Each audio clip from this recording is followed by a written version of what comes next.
अपने Kenya Masai मारा के ट्रिप में तीसरे दिन हम लोग सुबह सुबह ब्रेकफास्ट करके अपने होटल से चेकआउट किया हमने मसाई मारा से, और ये नारोक टाउन से होते हुए और वहाँ साथ में दोपहर में लंच करते हुए हम लोग पहुँच गए अपने स्टे में, जो कि हमारा नाकरू टाउन में था। और ये हमारी एंट्री हो रही है नाकरू टाउन में, और सूर्यास्त से पहले हम लोग जो है सनसेट से पहले यहाँ पहुँच गए थे इस अपने सुंदर से स्टे में। बुराहा जेनोनी ये था होटल का नाम। अच्छा था, ठीक था, बड़े एरिया में बना हुआ था, पार्किंग में थी। गाड़ी रखने के बाद फिर हम लोग इमीडिएटली अपने रूम में चेक इन करने के लिए, उसके बाद फिर नीचे आते यहाँ स्विमिंग पूल था, कुछ डांस का एरिया था, बच्चों के खेलने की जगह थी, फुटबॉल ग्राउंड था। तो यहाँ पे कुछ देर हम लोगों ने घूमा और थोड़ी देर यहाँ पे फुटबॉल या वॉलीबॉल का हमने मज़ा लिया, कुछ इस तरह से।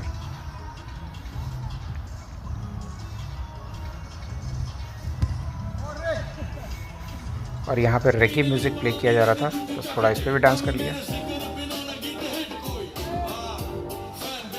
और कुछ हमने अपने बॉलीवुड गाने भी चलवा लिए इनसे।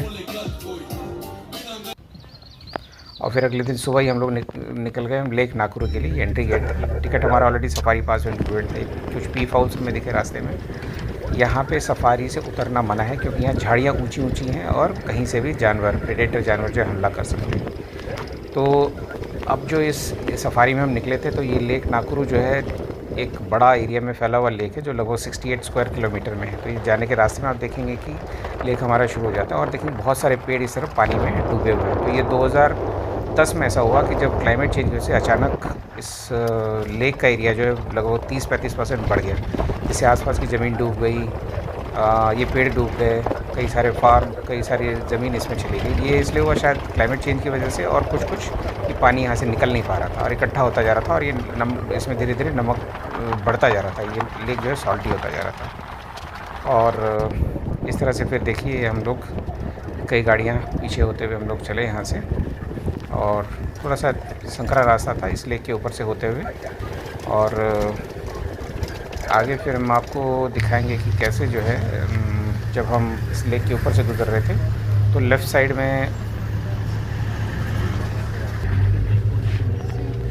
साइड में जो है फ्रेश वाटर का सप्लाई है, और बीच में रास्ता है, और उसी के नीचे से कुछ पानी होते हुए इस ब्रिज के नीचे से राइट साइड में जाता है। और ये राइट साइड वाला हिस्सा जो है सॉल्टी है। और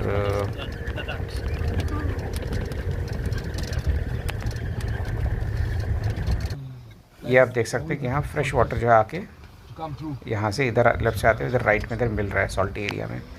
और यहाँ निकलने का एरिया न होने की वजह से ये सॉल्टी होता जा रहा है, धीरे धीरे बढ़ता जा रहा है, और जिस वजह से इस तरफ जीव जंतु कम हो गए हैं। और दोनों की तरफ फ्रेश वाटर और सॉल्टी वाटर दोनों तरफ में अलग अलग तरह के प्राणी, अलग अलग तरह के पक्षी पाए जाते हैं, क्योंकि ये इस पानी का कंपोजिशन ही अलग है। इसमें सॉल्ट है राइट साइड में। तो इस तरह से इस रास्ते से होते हुए धीरे धीरे रास्ते में चिड़िया देखते हम लोग आगे गए। ये कुछ इस तरह का नज़ारा था।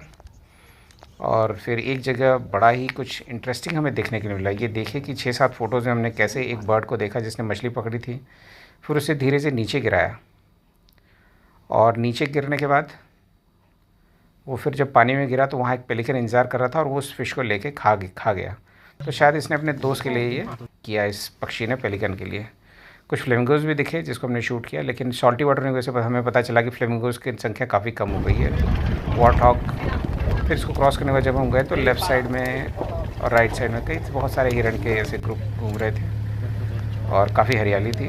और यहाँ बिग 5 भी आप देख सकते हैं यहाँ पे, लेकिन यहाँ कहीं पर भी पहले मैंने जैसे कि आपको बताया कि झाड़ियाँ बड़ी हैं, ये सब बहुत नज़दीक हैं, खुले ग्राउंड ग्रास लैंड्स नहीं है यहाँ पे मसाई मारा की तरह। तो अचानक से कहीं से आपसे हमला हो सकता है, इसलिए यहाँ पे गाड़ियों से उतरना इस सफारी में पूरी तरह से मना है। ये हिप्पोपोटेमस भी हमने देखा, ये लकड़बग्गा हमने देखा, हाइना, और साथ ही जंगली भैंस, ये हाइना। और फिर हम पहुँचे इस माइकाला फॉल्स के पास, और ये वही जगह है जहाँ से फ्रेश वाटर सप्लाई जो है हमने अभी जो लेक नाकरू दिखाया था उसके लेफ़्ट साइड में फ्रेश वाटर सप्लाई इसी वाटरफॉल से आता है। तो यहाँ कुछ देर आप रुक के यहाँ पे फ़ोटो वगैरह शूट कर सकते हैं। गाड़ी पार्किंग की जगह है, टॉयलेट वगैरह भी है, हालांकि वो बहुत साफ़ नहीं थे यहाँ पे। और यहाँ कुछ देर रुकने के बाद फिर हम लोग यहाँ से बाहर की ओर निकल गए और फिर हम यहाँ से पहुँचे अपने अगले destination to boat ride for lake Naivasha. तो इस तरह से हमें लाइफ जैकेट्स पहना दिए गए। रास्ते में कुछ हिप्पोज बड़े आराम कर रहे थे, आप देख सकते हैं राइट साइड में। और सीधा इस लकड़ी के पुल पे तख्त पे से चलते हुए हम पहुंच जाते हैं अपने बोट तक में। और अपने लाइफ जैकेट के साथ हमें 5 लोग थे हम लोग अपने ग्रुप में, और हमें बैठा दिया गया इसमें। तो हमारी बोट राइड ये अब शुरू हो गई है। और हमारा जो बोट राइडर था वही हमारा गाइड था।